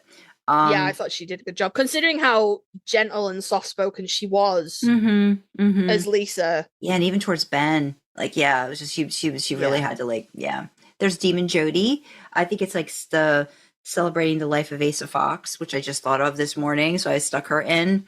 Again, it's only one scene. It's not a big deal, but I want to give the actors props for doing something outside of their normal. We did this thing where it's like so Yellow Eyes Sam in season 4 of Yellow Fever. It's when Dean's hallucinating. It's not very long. I think it was Crowley's mistress that mentioned it, and we were like, huh? What are we talking about? And then we had to remember. Yeah, they sent us. Yeah, Crowley's mistress sent us a Tumblr link with a whole bunch of gifts in it, and we were like, "Real? When did Sam have yellow eyes? Like, there's that because there's the Flash at the end of Heaven and Hell. No, there's the Flash at the end of Yellow Fever that you missed countless times. That you were like, I just saw this, and you were like, it's at the end of. Listeners, don't you love us remembering this show in real time with you? Here's the thing, right? We're not out here to be an educational podcast about supernatural. We're here to be buddies, goofing around, and just realizing having a nice time goofing around with us. Just like, good. What the heck is going on? Like, have these people watched the show? Yes, we have. Unfortunately, probably too many times. I think on my end, and then I've watched it start to finish one time. But and you've rewatched the first bit of it a few times. You've gotten up to season 6 or season 7 is when usually you stop. So you have done that a few times, right? But you've done that a few times. So yeah. So, and then one of the main reasons we wanted to get this in was, again, we talked about Sam being possessed by the doctor in season 1. I think the episode's Asylum, and it's another one of those instances where, from way back when we were talking about Shapeshifter Dean, it's where the boys are very mean to the other and like bringing stuff up that, maybe you guys should go to therapy about this instead of having if we went to therapy, there wouldn't be a fucking show. There wouldn't be a show. So anyway, that was one of the other reasons, I think, one of the first instances of Jared playing a different version of Sam, a very mean, very aggressive, I want to make you feel bad version of Sam. All that to say, we've got one more category to go, and this is going to be a really long episode, but we'll probably be able to cut some stuff up. No, there's definitely tangents in mine you can take out. The next category is mine. Okay. Can I say what it is, and then you can go to town on it once. Yes. So the category is sick characters. Kasey, go. Yes, Trial Sam, season 8. Trial Sam. Oh, guys, he's so tired. He's so tired, and just he's great. I love it. I don't really have anything much to add to that. Just I love it. But also knowing that Jared was having a really hard time during the filming of season 8 just makes it all the more poignant. I don't know. I feel like it's probably hard to portray that in a way that doesn't actually look like you're just bone fucking exhausted. You got to be like camera exhausted, not exhausted. It's just really, really great. Then the next one is My Bloody Valentine Hungry Cass. This is when he can't stop eating the burgers kind of Cass. And again, it's... How many of those have you eaten? Yeah. I can't even fucking remember what he answers, but it's a lot. So it's like this just, again, we put it under sickness because it's whatever... it's what famine's doing to everybody in there. Of course, it's affecting everybody except Dean, kind of a thing. But then what's your next really favorite? Lucifer Sam, season 7. I just really like it when Sam's not doing great, you guys. I really like it. Lucifer Sam. So again, he's very tired. Bless him. I just like him when he's tired. I just want to put him to bed. Like just go lie down, babe. Yeah. He's tired. He's stressed. He's very unwell. And I think Jared really plays that kind of like twitchy, paranoid you know? Mhm. And also, like, I will die on this hill. The born again identity. He's fuck nuts, and he solves a goddamn case and saves that girl. And he's so unwell. He's so unwell, and he still does it because he's a fucking badass. He Come is. at me, Sam haters. I'm so sorry, baby. I threw something down on my desk, and it bounced off and hit the cat. Not hard, just gently. He was like, he looked up at me like, "Mother, why?" And then he's got up and left. No, Like, I'm this so is sorry. what happens. This is what happens when He's like, I should have left 18 hours ago when you started this episode. I had my chance. The door was open, and I was like, "No, I'm warm and comfy." I'm so sorry. This is what happens when we don't record for 6 weeks. So, we are a problem. And can I just say as well, yes. we've met up a few times within the 6 weeks because we know that if we don't meet up and like catch up, we don't get shit done. This could have been a 4-hour episode, really, if we think about it. So, I mean, we're probably doing really great. I feel like we're winning at life, to be honest. I think we are. I feel like, and you know what? If nothing else, I think everybody is going to have a really good laugh listening to us absolutely blunder. Try to figure this out in real time. Yeah. Please leave a comment telling us how often and how loud you laughed. So that our next, both favorites, I think we can agree on this one, is Yellow Fever Dean from season 4. Oh God, I love it. Go Oh Sickness. man, the flashlight. I love it. Go Sickness. I'm haunted. What do you mean I'm haunted? So am I haunted? Really? Am I haunted? I'm not going to make a left-hand turn into oncoming traffic sound. It's just so good. He's so good in it. I think this is the one where you talk about. This is where you talk about. There's a lot of Jensen. I think in this you've said this. Yeah. This episode is Jensen twatting about while so Jared tries not to break character. So fun though, and I really like it. And actually, I was talking about. I saw it on just a random clip. I couldn't tell you what con it was from, but they were talking about. Jensen was talking about filming Weekend at Bobby's and queuing up. Kenny Rogers, the gambler, like just like on a speaker, for Jim to just kind of be like, this is what's going to be playing. Just like get in the headspace for it. And Jared was like, I think there's only been one time we've actually cued a scene to music, and Jensen's like, night moves, and he's like, no, not night moves. Although they probably did cue night moves to music because the guys are singing along. Eye of the Tiger. It is Eye of the Tiger. Yeah. They cued. They sort of had to cue that scene up with the music, and then he just went for it. And then Jensen just went for it. And then there's that beautiful credits scene. Oh, we love it. Yeah. We love it. It's just, but Yellow Fever Dean is especially just such a. It's just so great. Just a delight. Yeah, these guys go through so much, and to see them just fucking about. But they're not like in reality, like the character's not fucking about, but they've managed to make you believe that they're fucking about though. It's a believable about fucking. I think they bring levity to like what's supposed to be a really is a heavy episode, but then they find those moments to be funny. I mean, we talked about that in a lot of different episodes that they do that with, but that's one of the instances for me. I'm going to mention Vamp Dean from Live Free and Twihard, just because Dean is sick in that one, and I just think he does a really good job battling that, and he doesn't look well. Turducken Slammer High Dean. I enjoyed the season 7. That's a really good one. I think that's. I don't care, and you know what? I don't care. I don't care. And he does that little jiggle with his head. It's just so cute. It's so cute. I really like that Dean. The one Dean that Kasey does not like that we've talked about regarding Dean in season 12. Amnesia. Absolute incredible props to Jensen. Hate that episode. Yeah.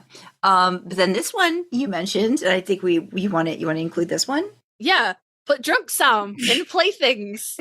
It's it's only real short, but apparently we're including stuff that was on screen for 5 seconds. And he gets really sick afterwards, so you could say that counts because he's very drunk. You're bossy and short, but it's just fun. I just like it. It's just fun. It's not our regular, and I think it's the only we've seen Sam drunk, but never that drunk, that specific type of drunk. And it's not the same, but I do like that the show tells you he gets his comeuppance when he's praying to the porcelain throne in the morning. I have an image set of that where it's Dean going, I have a great hangover recipe, and then Sam's, I hate you. I hate you. I know you do. And I've cut it up so I can be like, when people upset me, I can be like, I hate you. Or when I upset people and they're like, I hate you, and I'd be like, I know you do.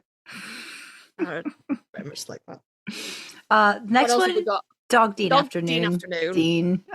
There's just certain parts of it. Some are very cringy, but there's some parts that are quite cute. I really do like it when he barks at the mailman and when he's playing catch. I just think those are when he's bringing back the crumpled up bottle paper.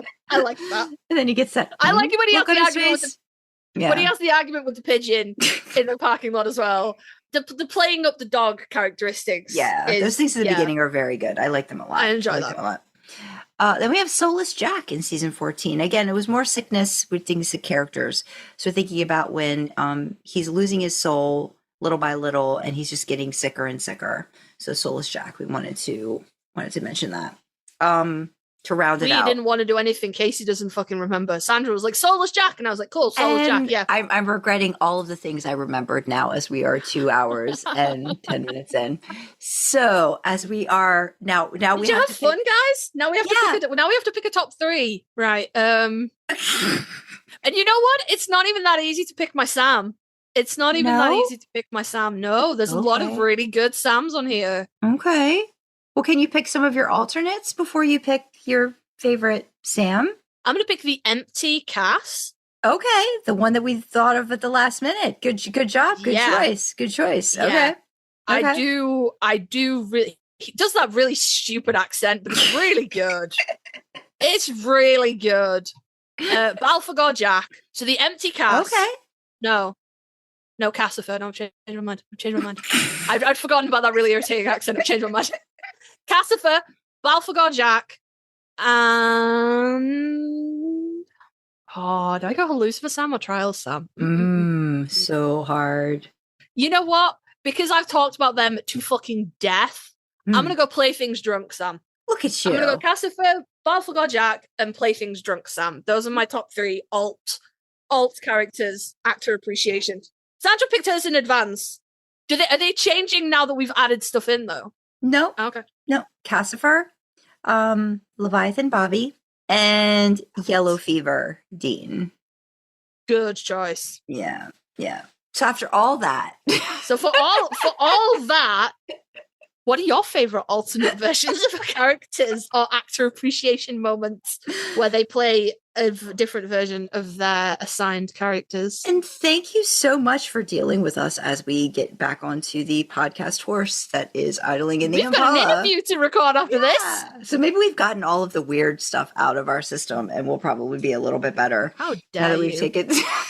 I strive to be weird in all situations. This was a lot longer than I thought it was going to be. So we thought this was going to be like maybe an hour and a half, 2 hours. It's been so long. Why did we do that? Why do we even bother to estimate? Like, I don't even know why we do this anymore. We live in hope that maybe one time we will have time for all of the things that we scheduled to do. And actually, this was fun because we haven't really just like. This was a good, like, usually when we go, hey guys, we're coming back, but we've got like a, you know, like a format and a thing. Mm-hmm. This was like, this time.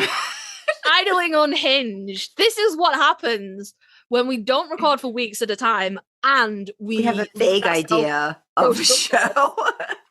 So if nothing else, I think this episode is going to stand as a what could have happened. You know, what this podcast could have been. Would it have been more successful? Would it be less successful? We don't know. Let us know. It's like time travel. With the Titanic. Anyway, we want to say thank you. Fucking hate that episode. Why would you remind me of that? I'm very sad. I'm sorry. But thank you for listening, even though Kasey's very sad. And we want to know what you thought of this clusterfuck of an episode. So email us at idlingintheimpala@gmail.com. Comment on Spotify, leave a YouTube comment, join our Discord, and chat with fellow idlers and us in real time, because you can also remind us of all the people that we forgot about. That's what our Discord's here for. Check out our merch store, which is another fun way to show your support. You can find details for everything on our website. That's idlingintheimpala.com. Want to fuel our supernatural road trip? Consider supporting us on Ko-fi. We have perks to go along with different membership tiers, and would love to have you along for the ride. Speaking of perks, we've got special shout-outs for some of our Ko-fi members. From our Shotgun Picks and Music tier, we've got Runaway Dreamer, Crowley's Mistress, Sam and Dean 76, Elia, Charlie, and Flannelled Faye. From our Baby Driver tier, we've got Livia. Thanks for picking the tunes in the car and steering us in the right direction. Support like yours keeps our podcast going. Don't forget, you can always support us for free by liking, commenting, subscribing on YouTube, and following, rating, sharing on audio platforms. Engagement like that really helps us with the algorithms. All hail their benevolence. As always, we have the causes we support in the description. So from me, you have LGBTQ plus talking charities. From Sandra, you have mental health charities. And of course, the main causes that we are always highlighting, championing, spotlighting are World Central Kitchen and Doctors Without Borders. If you want to know more about these causes, why we're supporting them, what they mean to us, check out idlingintheimpala.com. There's a page there called Causes Called with all the details. And while you're over there at idlingintheimpala.com, it is the month of June, which means our Priding in the Impala merch is live. It is out there. Go, go, go, go, go. While you're over there checking out the causes, there'll be a tab at the top that says merch. Go look at the beautiful art we have got from JJ the Jet Plane. It's on everything you could conceivably think of. If it stood still long enough, we threw the art on it. Go treat yourself. Happy Pride, people. So with that, we will say thank you for joining us in the back seat, and we will see you next time, guys. Bye-bye. Bye.